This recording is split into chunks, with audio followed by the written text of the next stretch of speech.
എൻ്റെ വീട്ടിൽ ഉപ്പ അമ്മ മക്കൾ മരുമക്കൾ അങ്ങനെ കൂട്ടുകുടുംബമായി കഴിയുന്ന വീടാണ്. ഉപ്പാക്ക് പ്രായമായിട്ടുണ്ട്. പക്ഷേ വീട്ടിൽ ഉപ്പയും ഉമ്മയും തമ്മിൽ ഇടയ്ക്കിടയ്ക്ക് എന്തെങ്കിലുമൊക്കെ തർക്കമുണ്ടാവും എന്നാണ്. അത് പിന്നെ ദിവസങ്ങൾ നീണ്ടു നിൽക്കും. അവർ പിണങ്ങി നിൽക്കുമ്പോൾ വീട് തന്നെ ഇരുട്ടായതുപോലെയാണ്. ഉപ്പ പിണങ്ങിയാലും ഉമ്മ എന്ത് ചെയ്യാറുണ്ട്, ഭക്ഷണമൊക്കെ ഉണ്ടാക്കി കൊടുക്കാറുണ്ട്, ഉമ്മാൻ്റെ കടമകൾ നിർവഹിക്കാറുണ്ട്. ഉമ്മാക്ക് പിണങ്ങി നിൽക്കാൻ കഴിയാത്ത ഒരു സ്വഭാവമാണുള്ളത്. എന്നാൽ ഉപ്പ പിണങ്ങിയാൽ അങ്ങനെയല്ല, അത് ആരോടും പെട്ടെന്ന് മിണ്ടുകയില്ല. ഉമ്മ പറയും ഉപ്പാൻ്റെ മനസ്സ് അങ്ങനെ കരിങ്കല്ലായിട്ടുണ്ട് എന്നാണ്. ഉമ്മയുടെ സങ്കടങ്ങളൊക്കെ മരുമക്കളായവരോട് സംസാരിക്കാറുണ്ട്. എന്നാൽ ഉപ്പ ഈ മിണ്ടാതിരിക്കുന്ന സമയത്ത് പിന്നെ ഉമ്മയോട് സംസാരിക്കുന്നതിന് പകരം മരുമക്കളോടാണ് സംസാരിക്കാറുള്ളത്. ഒന്നും ഉമ്മാക്കതിലൊന്നും തടസ്സങ്ങളില്ല. ഉപ്പാൻ്റെ വായിലൂടെ മോശമായ സംസാരങ്ങൾ വരുന്നു. വീട്ടിൽ നിന്ന് ഒരു തവണ ഇറങ്ങിപ്പോകാനൊക്കെ പറഞ്ഞിട്ടുണ്ട്.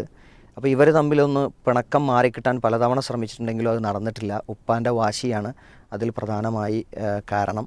അപ്പോൾ ഇവരുടെ ഒരു പേടി, ഈ ഉപ്പാൻ്റെ മക്കളാണല്ലോ ഞങ്ങളുടെയൊക്കെ ഭർത്താക്കന്മാർ, അവർക്ക് കൂടി ഇത്തരം സ്വഭാവങ്ങൾ ഉണ്ടാകുമോ എന്നതാണ് അവരുടെ സങ്കടം.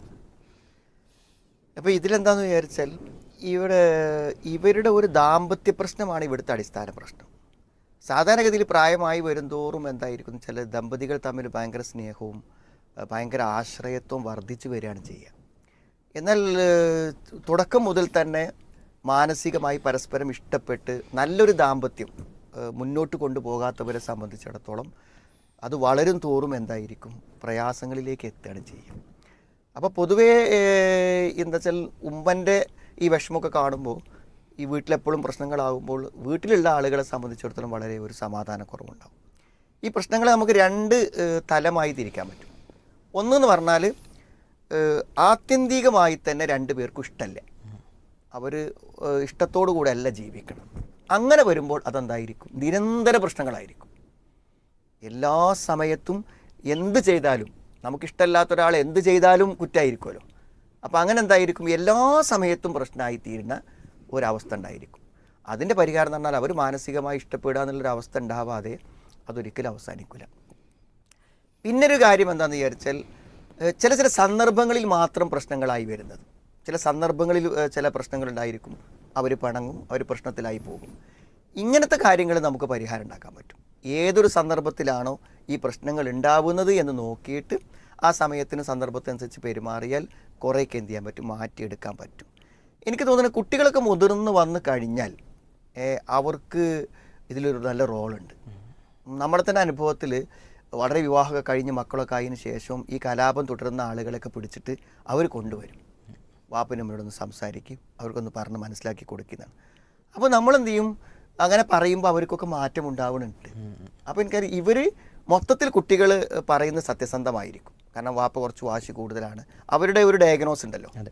അപ്പോൾ നമ്മൾക്ക് പ്രായപൂർത്തിയൊക്കെ ആയി നമ്മൾ മുതിർന്ന ആളുകളാകുമ്പോൾ നമുക്ക് തിരിച്ചറിവുണ്ടാവും. നമ്മൾ ചെറുപ്പം മുതലേ ഈ കലാപം കാണുന്നുണ്ടെങ്കിലും ഇതിൻ്റെ വസ്തുത എന്താണെന്ന് നമുക്ക് മുതിർന്നു വരുമ്പോൾ നമുക്ക് മനസ്സിലാവും. അപ്പോൾ എന്ത് ചെയ്യാം, അതിൻ്റെ വസ്തുത പറഞ്ഞിട്ട് അവർക്കൊരു മസ്ലഹത്ത് ഉണ്ടാക്കാൻ പറ്റും. ഇപ്പോൾ മക്കളെല്ലാവരും അവിടെ കൂടിയിട്ട് വാപ്പനെയും ഇമ്മനെയും വിളിക്കാം, നമ്മളൊരു സംസാരിക്കാമെന്ന് പറയാം. എന്നിട്ട് എന്ത് ചെയ്യാം, രണ്ടുപേരുടെയും ഭാഗം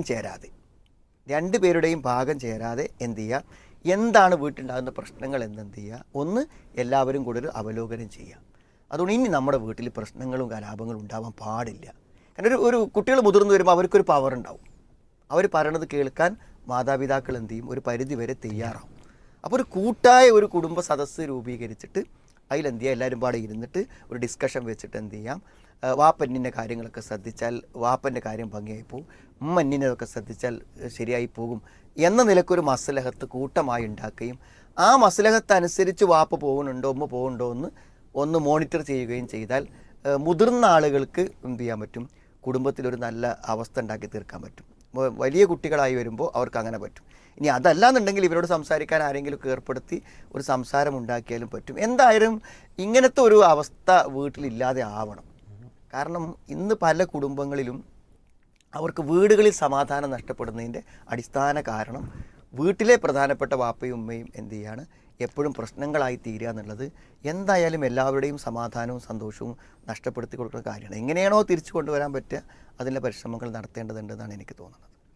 ഇതിലിപ്പോൾ ഇവർ മരുമക്കളാണല്ലോ ഈ ചോദ്യങ്ങൾ ചോദിക്കണം. അതിൽ കൂടുതൽ ഇടപെടേണ്ടത് ഈ മരുമക്കളാണോ അതല്ല അവരുടെ മക്കളാണോ? അവരുടെ ഈ മക്കളെ സംബന്ധിച്ചിടത്തോളം വെച്ചാൽ ഇവർ ഈ വാപ്പൻ്റെ സ്വഭാവം ചെറുപ്പം മുതൽ വാപ്പനെയും ഇവനെയും കണ്ടുവരില്ലേ. അപ്പോൾ അവരെന്ത് ചെയ്തിരിക്കും, അതൊരു പരിഹാരമില്ലാത്ത ഒരു അധ്യായമായിട്ട് അവരെ ഒഴിവാക്കിയിട്ടുണ്ടാവും. എന്നുവെച്ചാൽ ഇവരങ്ങനെയല്ലോ, ഇവർ പുതുതായി വന്നതാണല്ലോ. അപ്പോൾ സ്വാഭാവികമായും അവർക്ക് എന്താണ് ഇതിനൊരു അപരിചിതത്വം തോന്നും. ഇപ്പോൾ നമ്മളെപ്പോഴും ജീവിക്കുന്ന ഒരു സ്ഥലത്തൊരു ദുർഗന്ധമുണ്ടെങ്കിൽ നമുക്കത് തോന്നില്ലല്ലോ. വേറൊരാൾ കയറി വരുമ്പോൾ എന്താ ഇവിടെ ഒരു വാസന എന്ന് അയാൾ ചോദിക്കും എന്ന രൂപത്തിൽ ഇവിടുത്തെ ഈ പ്രശ്നം ഈ പെൺകുട്ടികളെ ഈ മരുമക്കളെ മാത്രമേ അത് ഫീൽ ചെയ്യൂ. ഇപ്പോൾ ഒരു മരുമകനാണെങ്കിലും അവനത് മനസ്സിലാവും. അപ്പോൾ അവർ അവിടെ സ്ഥിരമായി ജീവിച്ചു പോകുന്ന ആൾക്കാരാണ്. പ്രത്യേകിച്ച് ഈ മരുമക്കളായിരിക്കും ഇനി മരണം വരെ ഇവരെ പരിചരിച്ച് പോവുക. അപ്പോൾ ഇങ്ങനത്തെ ഒരു അന്തരീക്ഷം അവർക്ക് ഭയമാണ്. പിന്നെ ഇവർ ചോദിക്കുന്നതിൽ ഇപ്പോൾ വാപ്പ ഇങ്ങനെ ആവുമ്പോൾ മക്കളും ഇങ്ങനെ ആവുമോ, അപ്പോൾ ഞങ്ങളുടെ ലൈഫും ഭാവിയിൽ ഇങ്ങനെ ആവുമോ എന്നുള്ളൊരു ആശങ്ക അവരിലുണ്ടല്ലോ. അത് മിക്കവാറും നമ്മൾ തിരിച്ച് ചിന്തിക്കാൻ നല്ലത്. കാരണം ഈ സ്വഭാവത്തിൻ്റെ പിന്നെ ഭയാനതകൾ അനുഭവിച്ച ആളുകൾ എപ്പോഴും ഞാൻ അങ്ങനെ ആവരുതേ എന്ന് ആഗ്രഹിക്കുക ചെയ്യും. നമ്മുടെ നാട്ടിലൊക്കെ സാധാരണഗതിയിൽ അങ്ങനെ കണ്ടാൽ ഇനി മക്കളും അങ്ങനെ തന്നെ ആയിരിക്കും എന്നാണ് പറയാൻ. അത് തിരിച്ച സാധ്യത.